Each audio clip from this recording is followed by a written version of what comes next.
CPM അതിന്റെ തോൽവി വിശകലനം ചെയ്യാൻ സംസ്ഥാന കമ്മിറ്റി, സംസ്ഥാന സെക്രട്ടേറിയറ്റ്, ഇപ്പോൾ കേന്ദ്ര കമ്മിറ്റി, പോളിറ്റ് ബ്യൂറോ ഒക്കെ കൂടിക്കൊണ്ടിരിക്കുക.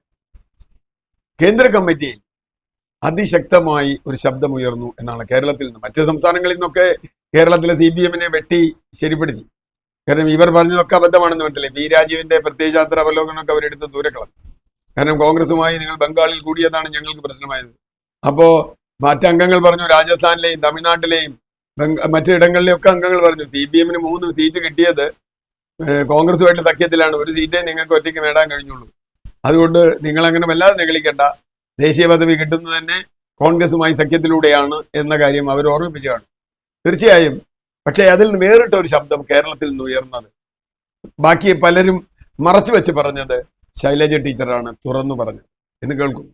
ശൈലജ ടീച്ചർ ആഞ്ഞടിക്കുകയായിരുന്നു, അവരെ നിർത്തി തോൽപ്പിക്കാൻ വേണ്ടി ശ്രമിക്കുകയായിരുന്നു. കേരളത്തിൽ വടകരയടക്കമുള്ള സ്ഥലങ്ങളിലുള്ള വലിയ പരാജയത്തിന് കാരണം ഇവിടുത്തെ ഭരണവിരുദ്ധ വികാരമാണ് എന്നും അത് മുഖ്യമന്ത്രിയുടെ ശൈലിയടക്കം മുഖ്യമന്ത്രിയുടെ കുടുംബത്തിനെതിരെ വന്ന ആരോപണമടക്കം വലിയ തോതിൽ ഉയർത്തിക്കാട്ടിക്കൊണ്ടാണ് ശൈലജ ടീച്ചർ ആഞ്ഞടിച്ചത്. ശൈലജയുടെ ഈ നടപടി ഒരു തരത്തിൽ അത്ഭുതമാണ്. കാരണം കേരളത്തിൽ പിണറായി വിജയനെതിരായി പറയുക എന്നത് ഇവിടെ ജീവിച്ചു പോകാനുള്ള ഒരു സാധ്യത വളരെ കുറവാണ്. പക്ഷെ നാം ഇതിനെ കാണേണ്ടത് മറ്റൊരു സാഹചര്യത്തിൽ കൂടിയാണ്.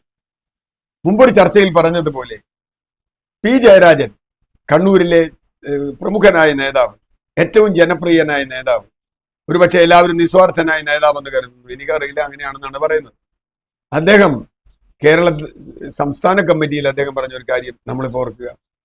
കേരളത്തിൽ ശൈലജ ടീച്ചറെ മുഖ്യമന്ത്രിയായി കാണാനാണ് വടകരക്കാർ ആഗ്രഹിക്കുന്നത്, അതുകൊണ്ടാണ് അവരെ തോൽപ്പിച്ചത് എന്ന് പറഞ്ഞാൽ മുഖ്യമന്ത്രി പിണറായി വിജയനല്ല, ശൈലജ ടീച്ചറാണ് ആവേണ്ടത് എന്ന കൃത്യമായ മെസ്സേജ് അതിലൂടെ കൊടുക്കുന്നു.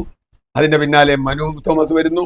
മനു തോമസ് നാടകങ്ങൾ നമ്മൾ കാണുന്നു. ഇപ്പൊ എന്തായാലും നമുക്കറിയില്ല, മനു തോമസ് എവിടെ പോയി എന്നറിയില്ല, എന്തൊക്കെയോ പറയുന്നുണ്ട്. അപ്പൊ എന്തായാലും ഇത് വളരെ കൃത്യമായ ചില മെസ്സേജുകളാണ്.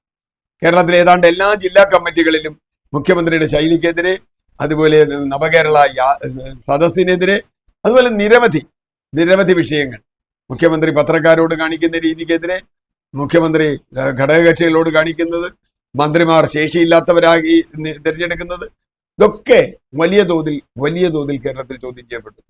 അതിൽ ചോദ്യം ചെയ്യപ്പെട്ട മറ്റൊരാൾ റിയാസാണ്. നമുക്കറിയാം, മുഖ്യമന്ത്രിക്കെതിരെ എല്ലാ ആരോപണങ്ങളും വരുമ്പോഴും മറ്റ് മന്ത്രിമാർ ഏതാണ്ട് മൗനം പാലിക്കും. പിന്നെ പാർട്ടി സെക്രട്ടറി എന്ന നിലയ്ക്ക് MP ഗോവിന്ദ മാഷ് ഒരു തമാശ പറയും. അദ്ദേഹം പറയുന്നത് തമാശയായിട്ടല്ല, പക്ഷെ കേരളത്തിൽ കേൾക്കുന്ന ആളുകൾക്ക് തമാശയാണ്.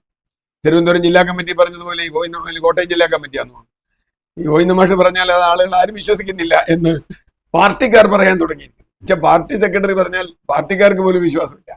അപ്പൊ പിന്നെ എങ്ങനെയാണ് ബാക്കിയുള്ളവർ വിശ്വസിക്കുക? അദ്ദേഹത്തിന്റെ കേരളയിലും അപ്പത്തിന്റെയൊക്കെ കഥ നമ്മുടെ മുമ്പിലുണ്ട്. അതൊക്കെ ഇപ്പൊ തമാശയായി ഇങ്ങനെ ട്രോളായി വന്നുകൊണ്ടിരിക്കുക. എന്തൊക്കെ പിടിത്താണ് അദ്ദേഹം പറഞ്ഞതെന്നറിയില്ല. അപ്പൊ തീർച്ചയായിട്ടും അതിനെതിരെ വന്നു. മന്ത്രി റിയാസ് മാത്രമാണ് അതിശക്തമായി മുഖ്യമന്ത്രിക്ക് വേണ്ടി കവചം തീർത്തത്. അത് നമുക്കറിയാം എന്തുകൊണ്ടാണ്. അതുകൊണ്ട് തന്നെ മുഖ്യമന്ത്രി സൂപ്പർ മുഖ്യമന്ത്രിയായി റിയാസ് പ്രവർത്തിക്കുന്നു എന്ന പരാതി തിരുവനന്തപുരം അടക്കമുള്ള ജില്ലാ കമ്മിറ്റികളിൽ നിന്ന് വരും. യഥാർത്ഥത്തിൽ ഇവിടെ സീനിയറായ മന്ത്രിയാണോ റിയാസ്? അല്ല. ഇതിലുള്ള ആരും സീനിയറല്ല. അതാണ് അതിന്റെ കുഴപ്പം. ഈ മന്ത്രിസഭയിലുള്ള ആരും സീനിയറല്ല. ആർക്കും അത്ര വലിയ കഴിവും ശേഷിയൊന്നുമില്ല. ഇതിനു മുമ്പുണ്ടായിരുന്ന മന്ത്രിസഭകളിലൊക്കെ വളരെ ശക്തരായ മന്ത്രിമാരുണ്ടായിരുന്നു. ഇപ്പോൾ തോമസ് ഐസക്കോ, AK ബാലനോ, G സുധാകരനെ പോലെയുള്ള ആളുകൾ ഇരുന്ന സ്ഥാനങ്ങളിലാണ് ഈ വക ആളുകൾ വന്നിരിക്കുന്നത്. എല്ലാവരും കൃത്യമായി ചോദിച്ച ഒരു ചോദ്യം, വീണ ജോർജും ശൈലജ ടീച്ചറും തമ്മിലുള്ള താരതമ്യം എന്ത് എന്നാണ്. എന്തൊരു ദയനീയ പരാജയമാണ് വീണ ജോർജ് ആരോഗ്യരംഗത്ത്. ഇന്ന് കേരളത്തിന്റെ ആരോഗ്യത്തിന് ഒരു മറുപടി പറയാൻ ആരുമില്ല. നിരന്തരം ആശുപത്രികളിൽ പ്രശ്നങ്ങൾ ഉണ്ടാവുന്നു. ഇപ്പൊ മഞ്ഞപ്പിത്തം വരുന്നു, അതിനുമുമ്പ് മറ്റു പനികൾ വരുന്നു. ഇവരെന്ത് ചെയ്യും?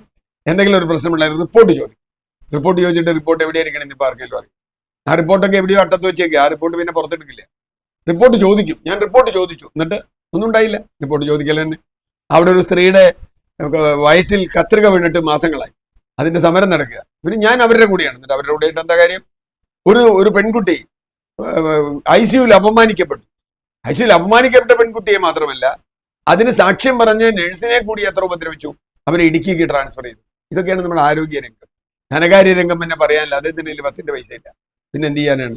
അപ്പൊ അതുകൊണ്ട് ഏതാണ്ട് പൊതുവിതരണ രംഗമായാലും കാർഷിക രംഗമായാലും ഒന്നും ഈ ചില എന്താ പറയുക പ്രസ്താവനകളും പറയലും അല്ലാതെ വേറെ ഒരു നടപടിയും ഭാഗത്തുനിന്ന് ഉണ്ടാവുന്നില്ല. മന്ത്രിസഭ വളരെ ദുർബലമാണ്. ആ ദുർബല മന്ത്രിസഭയിൽ സൂപ്പർ മുഖ്യമന്ത്രിയായിട്ടാണ് റിയാസ് വരുന്നത്. കാരണം ബാക്കിയുള്ളവർക്കൊന്നും പറയാനില്ല. റിയാസ് ഇങ്ങനെ ടൂറിസവും റോഡുമായിട്ട് ഇങ്ങനെ നല്ല കുട്ടപ്പനായിട്ട് നടക്കുന്നുണ്ട്. അദ്ദേഹത്തിന്റെ ആ ബന്ധം തന്നെ അദ്ദേഹത്തിന് ഇപ്പോൾ വലിയ പരിമിതിയാണ്. അദ്ദേഹം മുഖ്യമന്ത്രിയുടെ മകളുടെ ഭർത്താവാണെന്നുള്ളത് അദ്ദേഹത്തിന്റെ പരിമിതിയാണ്. മാത്രമല്ല അദ്ദേഹത്തിന്റെ ഭാര്യക്കെതിരെയാണ് ഈ ആരോപണം മുഴുവൻ വരുന്നത് എന്നത് വളരെ ഗുരുതരമായ ഒരു വിഷയമാണ്. ആരും അതിനെ ഡിഫെൻഡ് ചെയ്യുന്നില്ല. അദ്ദേഹം തന്നെ ഒരിക്കൽ ചോദിക്കേണ്ടി വന്നു, എന്താ മന്ത്രിമാരൊന്നും മുഖ്യമന്ത്രിക്ക് സഹായത്തിന് വരാത്തത്? അപ്പൊ അതിനർത്ഥം എന്താ? അവർക്ക് തന്നെ അവരുടെ ഉള്ളിൽ തന്നെ സംശയങ്ങളുണ്ട്. ഇപ്പോൾ തിരുവനന്തപുരത്ത് ചർച്ച വന്നപ്പോൾ ഏറ്റവും പ്രധാനപ്പെട്ടത് അവിടുത്തെ റോഡ് പണിയെ കുറിച്ചുള്ള വലിയ വിമർശനം വന്നു. വലിയ വാഗ്ദാനങ്ങളാണ്. ഇദ്ദേഹം ഓരോ 1-ാം തീയതിയും പറയും അടുത്ത 1-ാം തീയതിക്ക് ശരിയാവും. പിന്നെ എല്ലാ മാസം 1-ാം തീയതി ഉള്ളതുകൊണ്ട് കുഴപ്പമില്ല. ഒരു കൊല്ലം കഴിഞ്ഞാലും എല്ലാ മാസവും 1-ാം തീയതി ഉണ്ടാവും. അതുകൊണ്ട് 1-ാം തീയതി തീരുമെന്ന് നമുക്ക് പറയാം. പക്ഷെ ഏത് 1-ാം തീയതി എന്നുള്ളത് ഏത് വർഷം എന്നുള്ളതും അറിയില്ല. തിരുവനന്തപുരത്തെ പ്രധാന റോഡുകളൊക്കെ കുളമായി കിടക്കുക. അതിന്റെ പണി തുടങ്ങിയിട്ട് മാസങ്ങളായി, വർഷങ്ങളായി. എന്തുകൊണ്ട് തീരുന്നില്ല? ഇദ്ദേഹം ടൂറിസ്റ്റുകളെ വിളിച്ചുകൊണ്ടിരുമ്പോൾ ഇവിടെ എന്താ സ്ഥിതി എന്നുള്ളത് നമുക്കറിയില്ല. അപ്പൊ അതുകൊണ്ട് സൂപ്പർ മുഖ്യമന്ത്രിയാണ് ഇദ്ദേഹം എന്നുള്ളത് CPM-ന് ഒട്ടും തന്നെ ഗുണകരമല്ല. അത് വളരെ മോശപ്പെട്ടൊരു മെസ്സേജാണ് അണികൾക്ക് കൊടുക്കുന്നത്. സാധാരണ ഇവരെ മറ്റുള്ളവരെക്കാൾ ഒരു സീനിയോറിറ്റിയും റിയാസിന് ഇല്ല. അദ്ദേഹത്തിന് പ്രധാനപ്പെട്ട 2 വകുപ്പുകൾ കൊടുത്തപ്പോൾ തന്നെ ചിലർക്കൊക്കെ മുറുമുറുപ്പുണ്ടായിരുന്നു.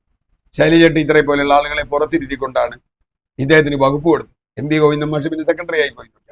MLA ആയിട്ടുള്ള ശൈലജ ടീച്ചറെ പോലെ ഒഴിവാക്കിക്കൊണ്ട് ഇത്തരം ആളുകൾക്ക് കൊടുത്തപ്പോൾ തീർച്ചയായും അത് ജനങ്ങളിൽ വലിയ ദുഷ്പേരുണ്ടാക്കിയിട്ടുണ്ട്.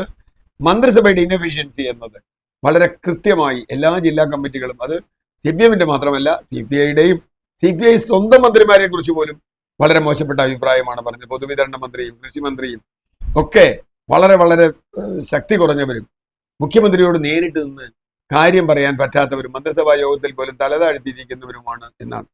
ഇത് ഒരു കൂട്ടുകക്ഷി മന്ത്രിസഭയ്ക്ക് നല്ലതല്ല. മാത്രവുമല്ല CPM ഇങ്ങനെ മുന്നോട്ട് പോയാൽ, ഇത് സൂപ്പർ മുഖ്യമന്ത്രിയെ തുടങ്ങിയ പേരുകളൊക്കെ വീണു കഴിഞ്ഞാൽ അത് ഈ സർക്കാരിനും പാർട്ടിക്കും വലിയ ദോഷമാണ് എന്നാണ് ഈ ലോക്സഭാ തെരഞ്ഞെടുപ്പിൽ ജനങ്ങൾ പറഞ്ഞത്. അതാണ് ജില്ലാ കമ്മിറ്റികൾ പറഞ്ഞത്. അതാണ് ഇപ്പോൾ കേന്ദ്ര കമ്മിറ്റിയിൽ ശൈലജയെ പോലെയുള്ള ആളുകൾ പറഞ്ഞത്. അത് ശ്രദ്ധിച്ചാൽ നന്ന്.